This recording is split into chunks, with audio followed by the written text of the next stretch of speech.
देवेंद्र जी, बहुत स्वागत है आपका टीवी नेटवर्क के इस फाइनेंशियल फ्रीडम समिट में।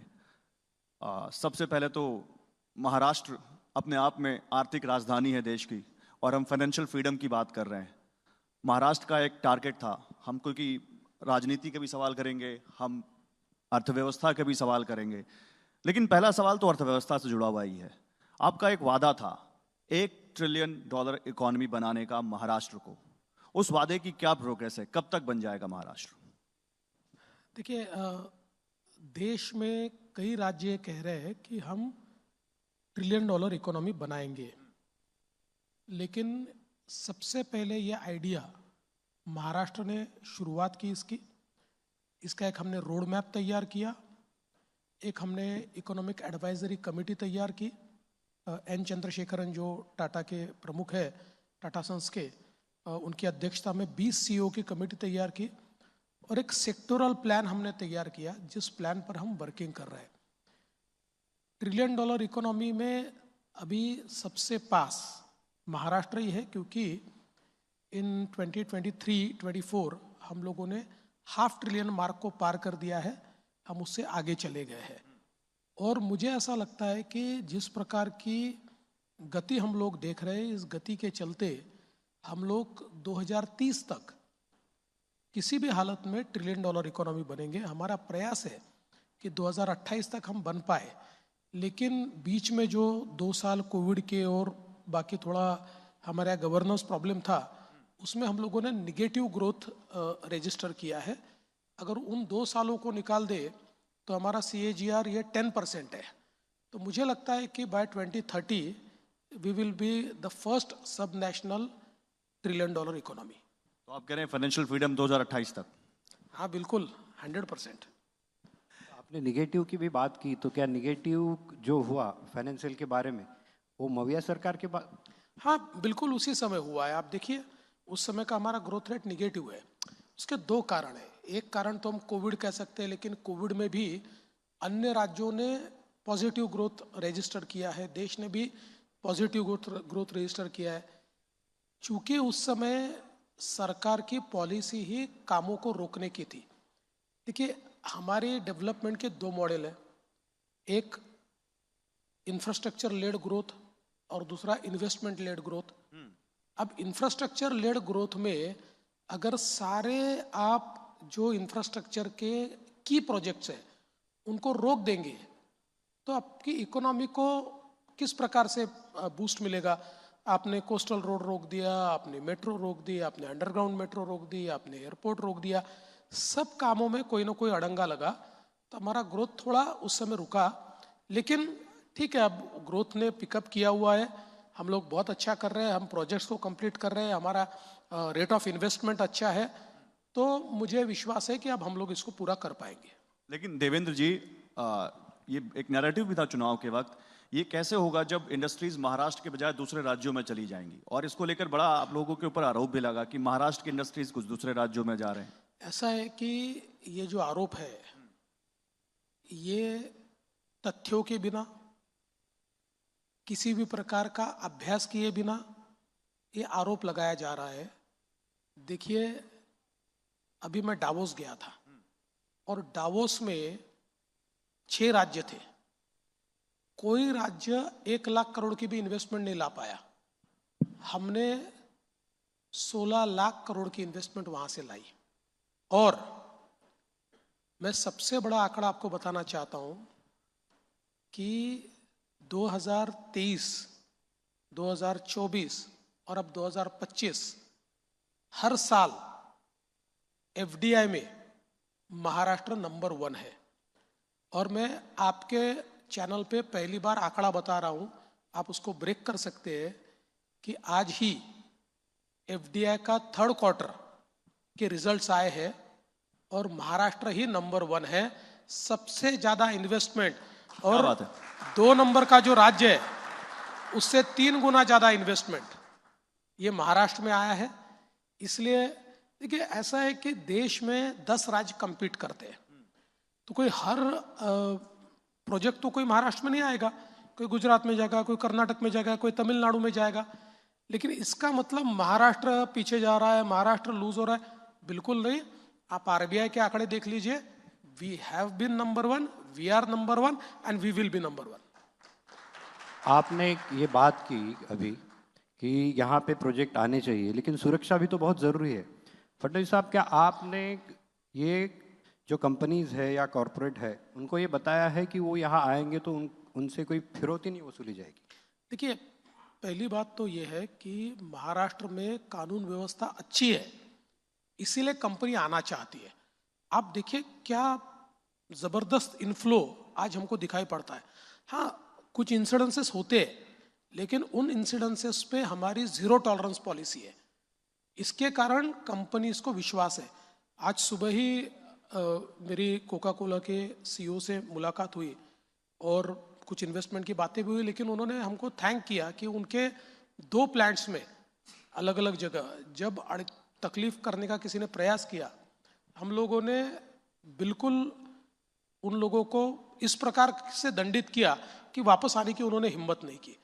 अभी तो मैंने ये कहा है कि अगर कोई इंडस्ट्रीज को, इन्वेस्टर को तकलीफ देता है और उसका थोड़ा भी पूर्व इतिहास है तो उस पर मौका लगेगा, सीधा मौका हम उस पर लगाएंगे। उसको बिल्कुल 3, 4, 5 साल वो जेल में रहेगा। तो ये हमने एक जीरो टॉलरेंस पॉलिसी रखी हुई है, इसलिए मुझे लगता है कि इन्वेस्टर इसीलिए आ रहे हैं। अब बात निकली है मौका की और जीरो टॉलरेंस पॉलिसी की, तो कल की ही बात है, धनंजय मुंडे का इस्तीफा हुआ। इस मामले में जो सरपंच संतोष देशमुख थे, उनकी हत्या के फोटो सामने आए, उसके बाद जनक्षोभ हुआ, उसके बाद आपकी एक मीटिंग हुई उनके साथ, उसके बाद ये इस्तीफा हुआ। सवाल लोगों के मन में ये होता है कि इसमें इतनी देरी क्यों होती है? जब मीटिंग हुई, क्या आपको धमकी देनी पड़ी धनंजय देशमुख को कि आप इस्तीफा दे देंगे तो आपको बर्खास्त कर देंगे, या जनक्षोभ की वजह से इस्तीफा हुआ? देखिए, पहली बात तो यह है कि लोग सिस्टम को नहीं समझते। जिस समय ये घटना घटी और घटना के बाद जब मैंने उसमें सीआईडी की इंक्वायरी अनाउंस की, तो मैंने सीआईडी के लोगों को बहुत स्पष्ट शब्दों में कहा, there will be no interference. आप पूरी ताकत के साथ आगे जाइए। और उन्होंने बहुत अच्छा इन्वेस्टिगेशन किया। हमारी फॉरेंसिक टीम ने जो मोबाइल घूमे थे, उन मोबाइल को, जिन मोबाइल को डिलीट कर दिया था, उन मोबाइल को भी लेटेस्ट टेक्नोलॉजी के माध्यम से उसका पूरा डेटा रिट्रीव किया।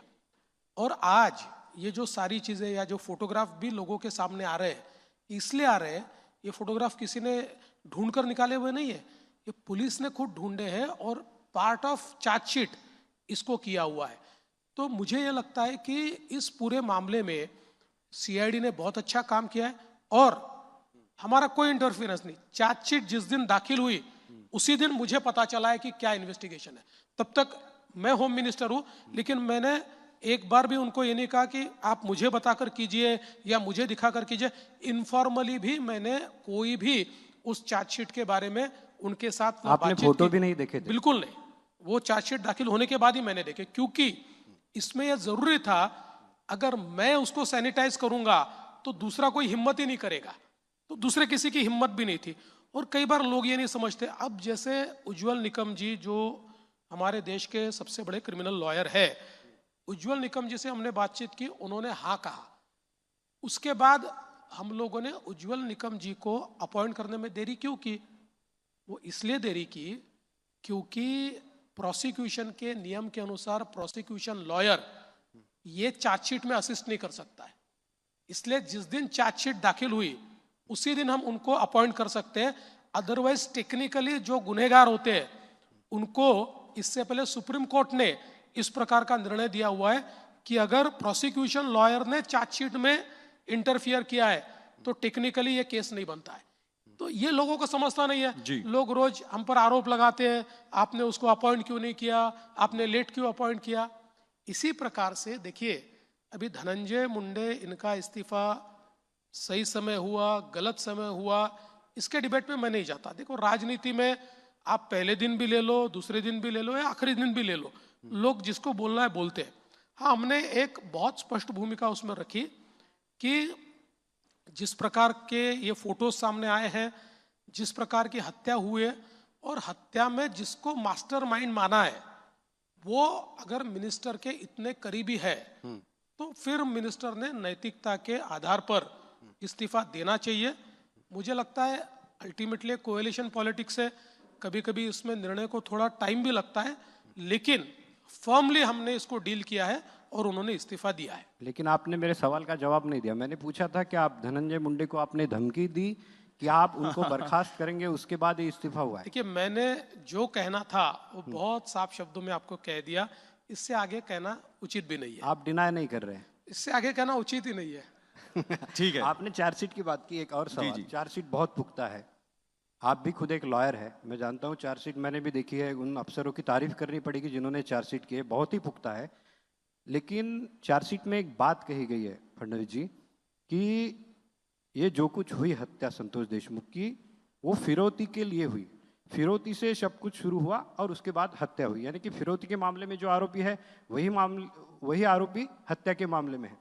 ऐसे में अगर आपकी पार्टी के एमएलए विधायक ये आरोप लगाते हैं कि फिरौती के लिए धनंजय मुंडे के बंगले पर बैठक हुई और बाकी विरोधी भी आरोप लगा रहे कि उनके सह आरोपी बनाओ उनको, तो उनकी जांच क्यों नहीं होती? देखिए, पहली बात तो ये है कि बहुत प्रोफेशनली ये काम हुआ है और अभी जो केंद्र सरकार ने नया कानून बनाया है, भारतीय न्याय संहिता, वो भारतीय न्याय संहिता ने पहली बार फिरौती की जो केस होती है उस केस में से अगर कोई और इंसिडेंट्स तैयार होता है तो ये दो इंसिडेंट्स को लिंक करके फिरौती के इंसिडेंट्स को आप मेजर इंसिडेंट्स कह सकते हैं या मास्टरमाइंड कह सकते हैं। ऐसी प्रोविजन ये पहली बार हमारे कानून में हुई है और मुझे लगता है कि उस कानून के बनने के बाद महाराष्ट्र में पहली केस है जिसमें इसको लिया गया है।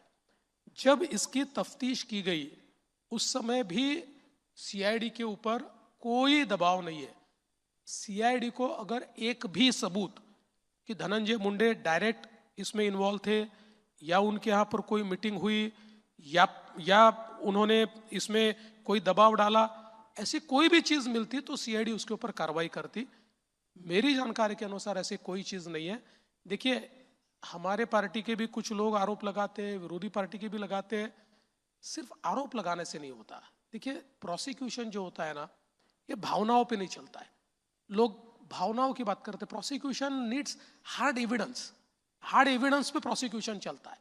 जितना हार्ड एविडेंस हमने कलेक्ट किया है, मुझे ये बात मैं 100% आपको कहता हूं कि इनमें से कोई आरोपी छूट नहीं सकता और कड़ी से कड़ी सजा, जो अंतिम सजा है, वो भी इनको मिल सकती है। देवेंद्र जी, हम फ्रीडम की बात कर रहे हैं, फाइनेंशियल फ्रीडम की, उस पर भी मैं आऊंगा, लेकिन क्योंकि पॉलिटिक्स बड़ी हॉट वेट हो रही है और बड़ा अच्छा सवाल पूछ रहे हैं उमेश जी। आपने कहा कि उन लोगों के प्रति आपका जीरो टॉलरेंस है जो लॉ एंड ऑर्डर को खराब करते हैं। उन लोगों के प्रति कितना % टॉलरेंस है आपका जो औरंगजेब को बहुत ज्यादा यहाँ पर लाइमलाइट में रखते हैं, बड़ी तारीफ करते हैं उसकी और बड़ा उसको अच्छा बताते हैं? उनको आज ही सस्पेंड कर दिया गया है। और देखिए, मुझे ये लगता है कि ये इनसेंसिटिव है, लेकिन मैं जब इसको एक अलग पर्सपेक्टिव से देखता हूं तो मेरे ध्यान में आता है कि हमको ये इनसेंसिटिव लगता है, लेकिन जो बोलने वाले हैं मूर्ख नहीं है, वो जानबूझकर बोलते हैं। वो एक प्रकार से एक रिफ्ट तैयार करना चाहते हैं।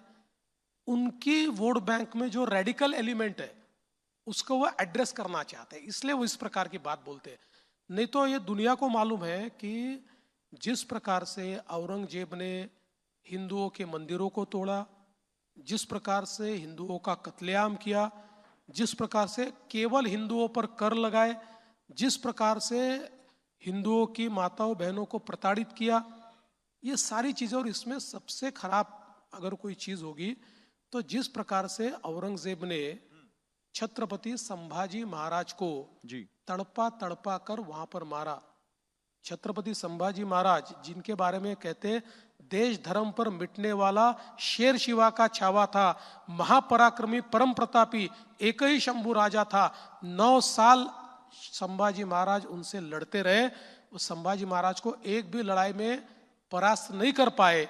धोखे से पकड़ा और उनको जिस प्रकार से मारा, जिस निर्ममता के साथ छत्रपति संभाजी महाराज की उन्होंने हत्या की, जी भारत के लिए और भारतीय मुसलमान के लिए भी औरंगजेब कभी हीरो नहीं हो सकता।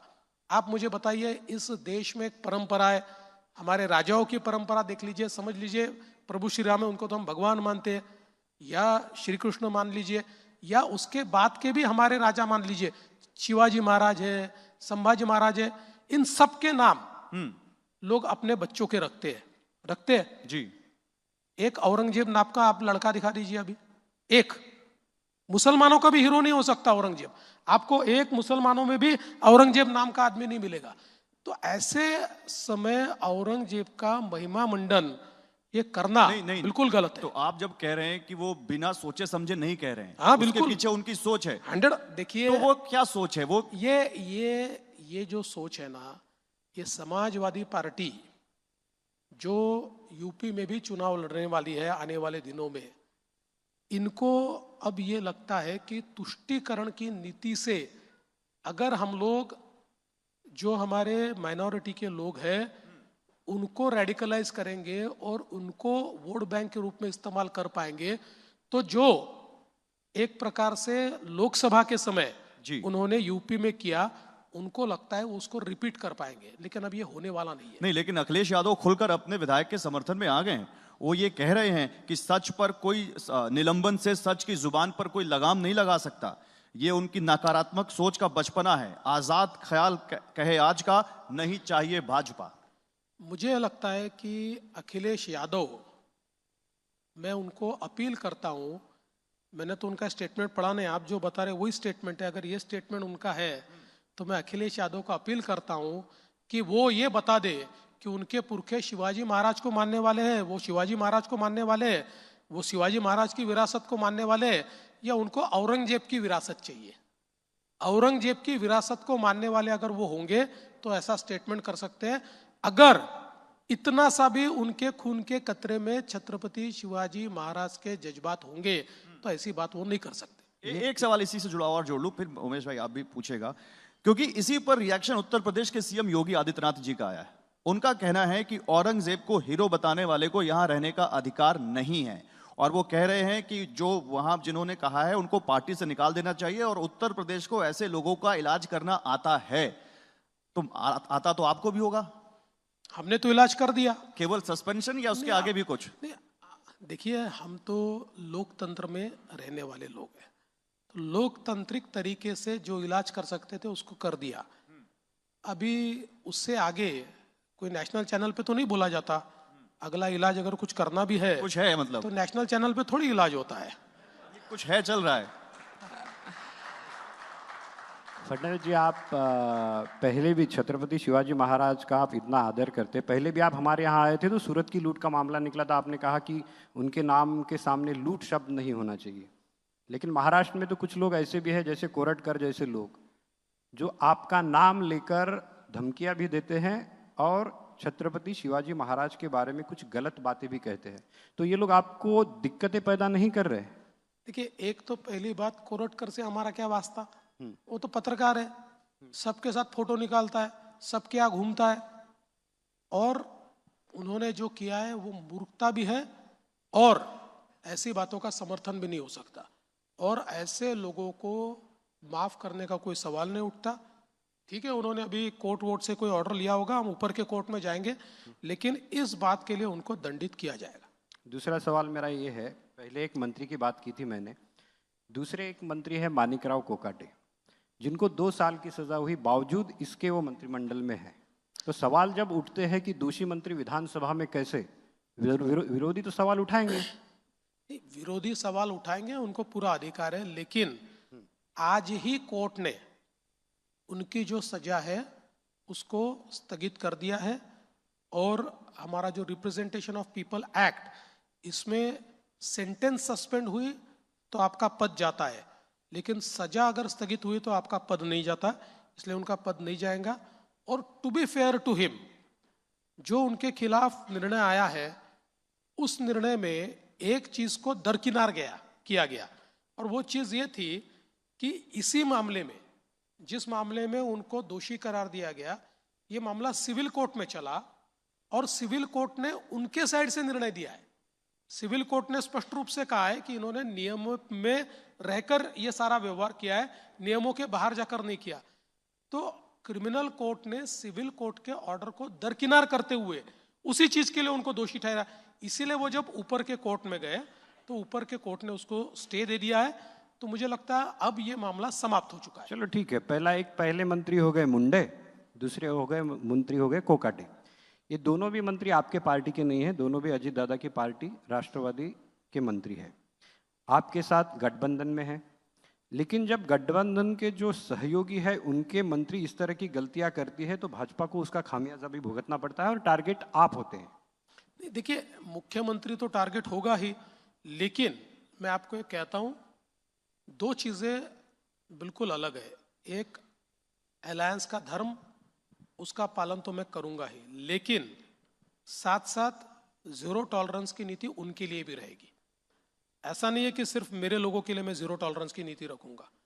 जहां कोई गलती करेगा, वो चाहे हमारे सहयोगियों में से किसी का भी वो व्यक्ति हो, हम उसके ऊपर कार्रवाई करेंगे या नहीं करेंगे। एक फडणवीस जी, एक बात दिख रही है, मैंने आपका 2014 से 2019 का भी कार्यकाल देखा था, ये भी कार्यकाल हम आपका देख रहे हैं। एक बदलाव आप में दिख रहा है। आपने शायद ये कहा भी था कि बदलाव नहीं, इस बार बदला नहीं, इस बार बदलाव होगा।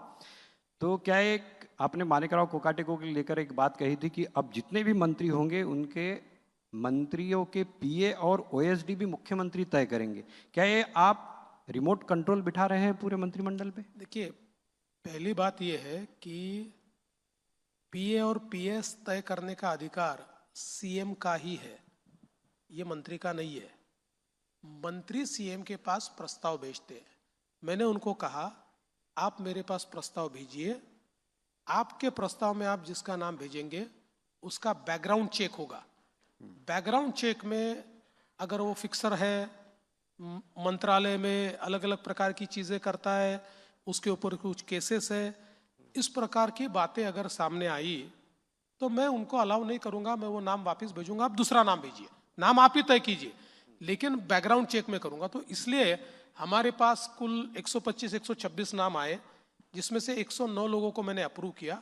बचे हुए लोगों को मैंने अप्रूव नहीं किया क्योंकि उनके जो रिपोर्ट आया, और बिल्कुल एक जिसको हम कह सकते हैं कि सही तरीके से हम लोगों ने इसकी तफ्तीश की है, यानी कोई ऐसे किसी के कहने पर नहीं की। इसमें हमने आईबी से कुछ रिपोर्ट लिया है, हमारे सीओआई से कुछ रिपोर्ट लिए हैं। ऐसे रिपोर्ट लेने के बाद जहां ध्यान में आया कि इनकी इंटीग्रिटी नहीं है ठीक, वापस भेज दिया। मतलब ये तो ये हो गया कि सीएमओ से अगर किसी को मंत्री का पीए या ओएसडी भी बनना है तो एक कैरेक्टर सर्टिफिकेट मैंडेटरी है। बिल्कुल, क्यों नहीं होना चाहिए? हाँ, अरे भाई, मेरे को अगर कैरेक्टर सर्टिफिकेट मैंडेटरी है, मेरा कैरेक्टर खराब होगा तो आप मुझे सीएम रखोगे? हाँ। तो मेरे पीए को कैसे कैरेक्टर सर्टिफिकेट की जरूरत नहीं? बिल्कुल है, रखना ही पड़ेगा। मतलब आप अपनी जो मिस्टर क्लीन की इमेज थी पहले, उसको बरकरार रखना चाहते हैं? सवाल मिस्टर क्लीन का नहीं है, सवाल इतना ही है कि लोगों ने हमको अनप्रेसिडेंटेड मैंडेट दिया है। बिल्कुल। और अनप्रेसिडेंटेड मैंडेट में अगर हम लोग जनता की जगह अपना विचार करेंगे, अगर हम विकास की जगह केवल कुछ लोगों के लाभ का काम करेंगे तो जनता हमको कभी माफ नहीं करेगी। और विशेष रूप से मैंने खुले रूप से कहना नहीं चाहिए, फिर भी कह देता हूं कि जिस समय मैं आदरणीय प्रधानमंत्री जी से मिला था, 14 में भी और 24 में भी, चुनाव के बाद एक फॉर्मल मीटिंग होती है या आप जब कॉल ऑन करने जाते हैं, तो मैंने उनको दोनों समय जब पूछा कि आपकी अपेक्षा क्या है, उन्होंने कहा देखो, महाराष्ट्र एक बहुत विकसित होने वाला राज्य है, ये बहुत ताकतवर राज्य है, महाराष्ट्र अच्छा चलेगा तो देश अच्छा चलेगा, आप लोगों से यही अपेक्षा है कि ट्रांसपेरेंट गवर्नेंस लाइए। 14 में भी कहा था, 24 में भी कहा है। तो ट्रांसपेरेंट गवर्नेंस, ये देखिए ऐसा नहीं है, इतना बड़ा काम चलता है, गलतियां होगी, कुछ लोग गलतियां करेंगे, लेकिन गलतियों को दबाने का प्रयास नहीं होगा। हम गलतियां अगर होगी तो गलतियों को ठीक करें। क्या बात है देवेंद्र जी, क्योंकि आपने बदलाव की बात कही कि बदला नहीं बदलाव आएगा, और बदलाव इंफ्रास्ट्रक्चर के नए प्रोजेक्ट से भी बहुत आता है, देश की इकोनॉमी में, राज्य की इकोनॉमी में, शहर की इकोनॉमी में। कोस्टल रोड हो गया, मेट्रो हो गई, अटल सेतु हो गया। अब देवेंद्र फडणवीस जी की सरकार का अगला बड़ा इंफ्रास्ट्रक्चर प्रोजेक्ट क्या है जो देश की इकोनॉमी को, जो राज्य की इकोनॉमी को और शहर मतलब बल दे? जहाँ तक मुंबई और एमएमआर रीजन का सवाल है, तो 2-3 प्रोजेक्ट बहुत महत्वपूर्ण है, जिसमें अभी बांद्रा से वर्सोवा सीलिंग का काम चल रहा है। अभी वर्सोवा से मड़ तक एक सीलिंग जाएगी, जिसका हमने काम अभी हम शुरू करेंगे। दूसरा, वर्सोवा से भाईंदर एक सीलिंग जाएगी जी। और ये जो मड़ वाली सीलिंग है, ये मड़ से विरार तक जाएगी जी। तो कंप्लीटली देखिए, आप अगर देखेंगे तो मुंबई का 60% ट्रैफिक वेस्ट साइड है और वेस्टर्न एक्सप्रेसवे पर है। ये जो हमारी लिंक कंप्लीट होगी तो पूरे तरीके से वेस्टर्न एक्सप्रेसवे डीकंजेस्ट हो जाएगा। यानी आप आज अगर विरार जाना चाहते हो तो आपको 3 घंटा, 2.5 घंटा और पीक टाइम पर 4 घंटा भी लगता है। ये होने के बाद 45 मिनट्स टू 50 मिनट्स में आप विरार पहुंचोगे। उसके साथ हम मल्टी मॉडल कॉरिडोर भी तैयार कर रहे हैं विरार से अलीबाग तक का। तो इससे एक हम लोग लूप तैयार कर रहे हैं, मुंबई को एक प्रकार से सर्कुलर रोड मिल रहा है, मुंबई एमएमआर रीजन को जी। इसके साथ साथ मैं ऐसा कहूंगा कि हमारा सबसे महत्वपूर्ण प्रोजेक्ट अगर अभी कोई होगा तो केंद्र सरकार के साथ जो वाढवन प्रोजेक्ट है हमारा, एक नया पोर्ट जो हम लोग तैयार कर रहे हैं। ये पोर्ट देश को और महाराष्ट्र को नेक्स्ट लेवल पर ले जाने वाला है। ये हमको एक मैरीटाइम ताकत बनाने वाला है।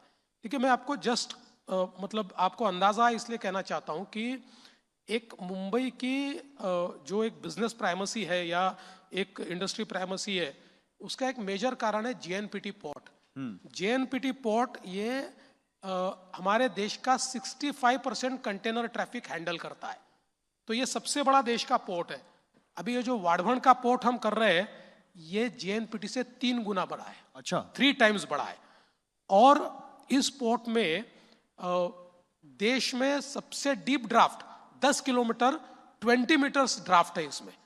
तो दुनिया की जो सबसे बड़ी वेसल है वो जेएनपीटी पोर्ट नहीं आ सकती, वो देश के किसी पोर्ट नहीं जा सकती, वो इस पोर्ट में आ सकती है। ओके। तो एक प्रकार से एक मैरीटाइम पावर हम हो रहे हैं। और मैंने पीएम साहब को ये निवेदन किया था कि हम इसके साथ एयरपोर्ट तैयार करें, मुंबई का 3rd, और पीएम साहब ने उस बात को माना। तो अभी हमने महाराष्ट्र गवर्नमेंट की तरफ से एक सर्वे चालू किया है, हम लोग इस पोर्ट के साथ एक एयरपोर्ट तैयार करेंगे। तो पोर्ट, एयरपोर्ट और वही बुलेट ट्रेन है।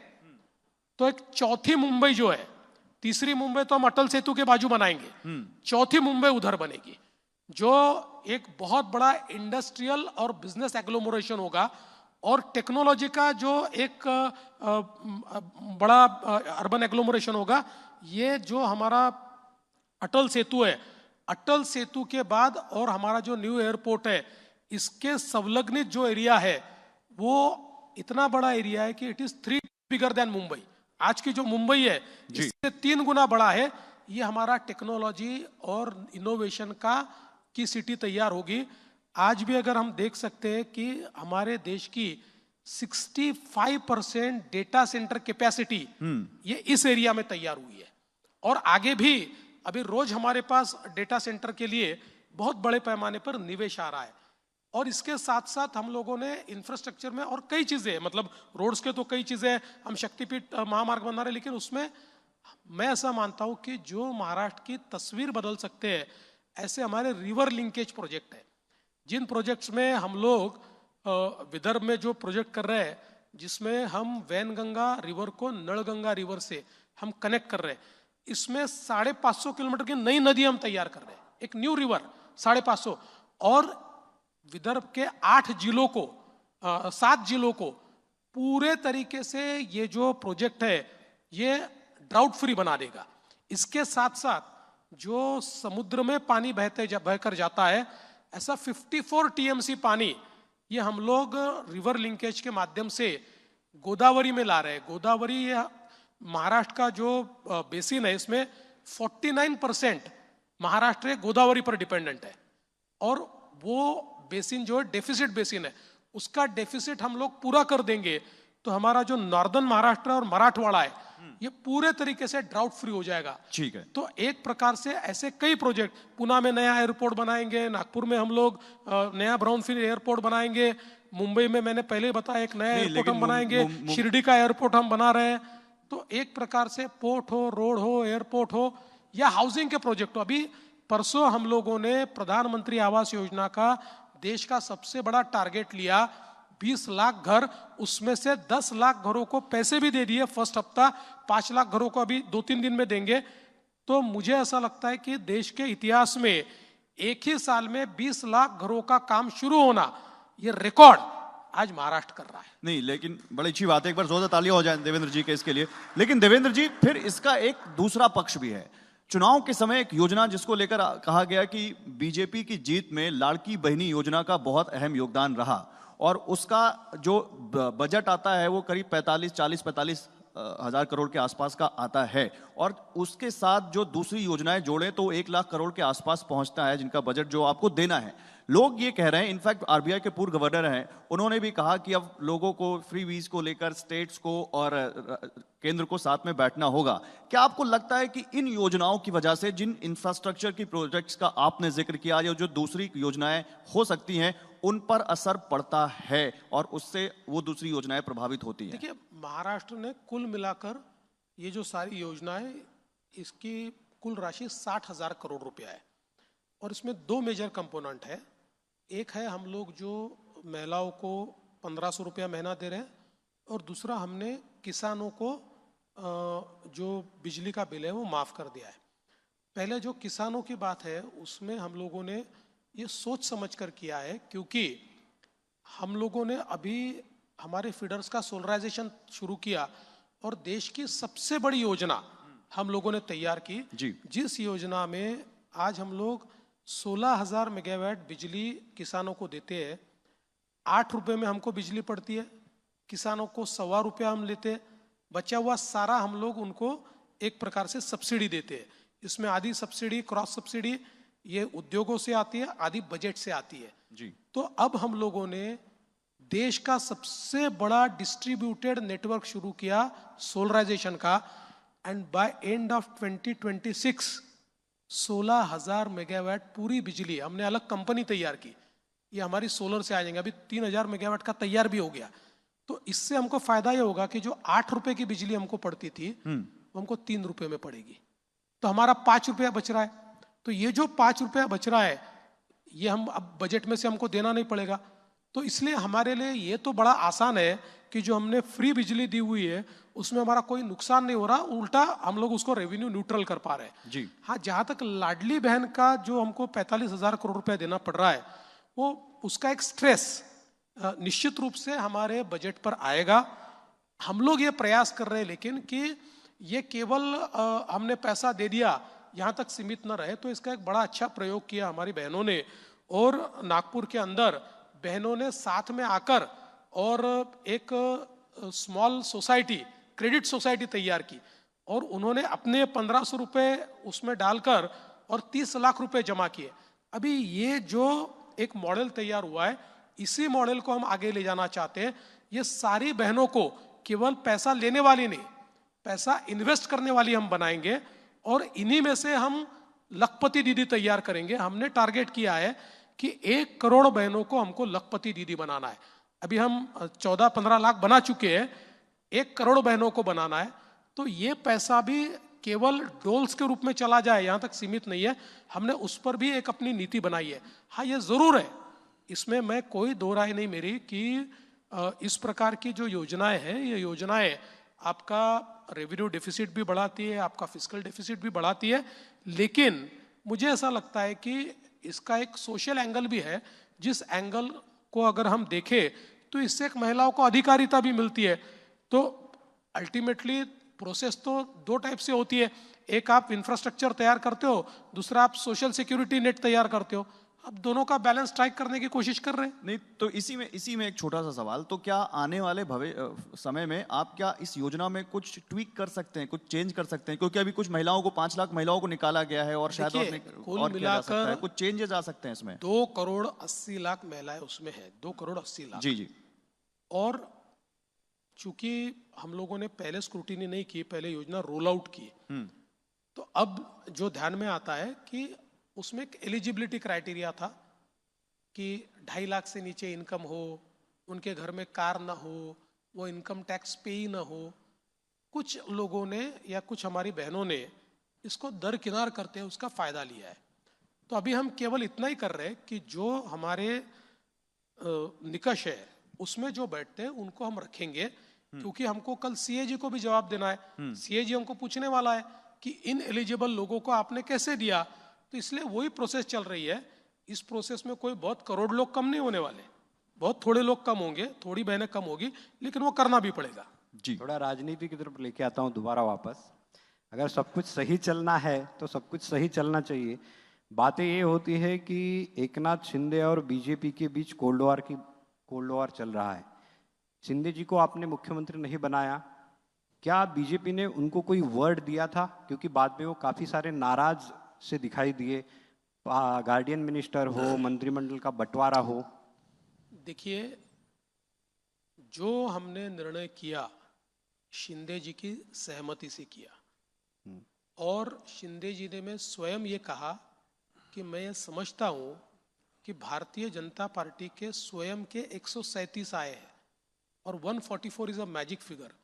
तो उन्होंने कहा कि मैं समझता हूँ कि ऐसे समय पार्टी को अपना मुख्यमंत्री बनाना पड़ेगा और इसलिए मैं इसको स्वीकार करता हूँ। इसलिए कोई ज़बरदस्ती उनके ऊपर थोपा गया ऐसी बात नहीं है, और बिल्कुल सहमति से ये सारी चीज़ें की है। अभी क्या होता है, मैंने कई बार मेरे इंटरव्यूज़ में भी बताया, अब उसको अलग अलग प्रकार से मोड़ने का प्रयास होता है। जैसे एक मसलन मैं कहता हूँ कि अब शिंदे जी थोड़े सीरियस टाइप के आदमी हैं, मैं कई बार हंसते रहता हूँ, वो ओकेजन रहा तो ही हंसते हैं। अब जब मुख्यमंत्री थे तब भी हंसते नहीं थे, और अब मुख्यमंत्री नहीं है तब भी हंसते नहीं है। तब किसी ने कहा नहीं, अब लोग कहते देखो शिंदे जी तो हंसते ही नहीं है। अरे भाई, तब भी नहीं हंसते थे शिंदे जी नाराज है, वो तो हंस ही नहीं रहे। अरे ऐसा थोड़ी होता है भैया। देखो, हमारा बहुत अच्छा समन्वय है, हम साथ में बैठते हैं, साथ में निर्णय करते हैं। हाँ, ये हो सकता है कि कुछ मामलों में जो मेरा मत हो उनका मत अलग हो सकता है, कुछ मामलों में हम दोनों का जो मत है उससे अलग मत अजीत दादा का हो सकता है, लेकिन समन्वय से हम लोग निर्णय करते हैं। मुझे मालूम है आपको जाना है, आखिरी सवाल पूछूंगा एक आपका 2014 का कार्यकाल था 5 साल का, तब आप नंबर 1 थे, उसके बाद आप नंबर 2 हुए, फिर आप नंबर 1 हुए। बस एक जानना है कि आप इस वक्त जिस तरह से काम कर रहे हैं महाराष्ट्र में, यानी कि अपनी मिस्टर क्लीन की छवि, एक तरह से आप कुछ भी कहे, लेकिन उसका एक शिकंजा आप कसना चाहते हैं और मंत्रिमंडल को क्लीन रखना चाहते हैं। तो जब आदमी 2 नंबर होता है तब काफ़ी सारी बातें सीखता है, ऐसा लगता है। तो उस 2.5 साल के कार्यकाल में शिंदे जी के आपने क्या सीखा? नहीं, केवल उस कार्यकाल में नहीं। देखिए, मैं कहता हूँ कि मैं अपने आप को एक बहुत ही मैच्योर्ड स्टेज में आज पाता हूँ। जैसे 5 साल में मुख्यमंत्री रहा, तो मैं तो कभी मंत्री नहीं रहा था, मैं उससे पहले 15 साल में विधायक था, और उसके बाद फिर मैं सीधा मुख्यमंत्री बना। लेकिन 1 साल में मैंने पूरा पिक करके, मुझे ऐसा लगता है कि महाराष्ट्र में वो 5 साल आप देख लीजिए तो कई पैरामीटर्स पर हमने नए रिकॉर्ड तैयार किए, तो उसमें मुझे सीखने को मिला। उसके बाद मैं विपक्ष का नेता बना। विपक्ष का नेता बनना तो ये हमारा डीएनए में था, तो हमने सरकार को हिलाकर छोड़ दिया, तो उसमें भी कई चीज़ें सीखने को मिली। जिस प्रकार से हमको टारगेट किया गया, जिस प्रकार से हमारे ऊपर केसेस लगाने का प्रयास किया, कुछ कर नहीं पाए, लेकिन वो सारी चीज़ें। उसके 2.5 साल में उप मुख्यमंत्री रहा, तो मैं कभी मंत्री नहीं रहा था, मुख्यमंत्री रहा था। तो मंत्री क्या करता है ये भी मुझे सीखने को मिला। उप मुख्यमंत्री के तौर पर मेरे पास 8 डिपार्टमेंट्स थे, तो 8 डिपार्टमेंट्स का एक मंत्री के रूप में मैंने उस समय काम किया। तो ये हर जो ये होता है इसमें मैं सीखा हूँ, और मुझे आज लगता है कि मैं बहुत आज 2014 की तुलना में बहुत मैच्योर्ड हूँ। दूसरा, ये बोलनी चाहिए कि नहीं बोलनी चाहिए मुझे पता नहीं, पर मुझे 2014 से 19 में चीज़ों का जितना प्रेशर महसूस होता था अब नहीं होता है। क्या बात है। इसी नोट पर एक बार जोरदार तालियां हो जाए देवेंद्र जी के लिए। देवेंद्र जी, बहुत बहुत शुक्रिया, आपने अपना कीमती वक्त हमारे लिए निकाला और हमारी इस फाइनेंशियल फ्रीडम समिट में आए। Thank you so much sir.